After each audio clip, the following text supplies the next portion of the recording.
You ask Tiger to solve. This deals with linear equations with one unknown.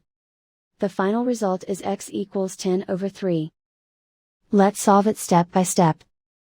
Simplify the expression. Expand the parentheses. Simplify the arithmetic.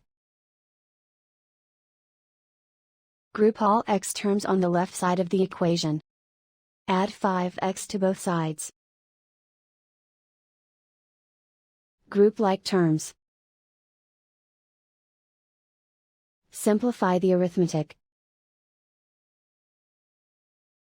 Group like terms. Simplify the arithmetic.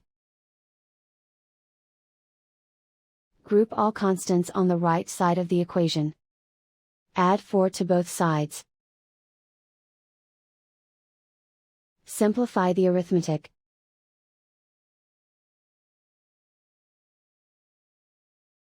Isolate the x. Divide both sides by 3. Simplify the fraction.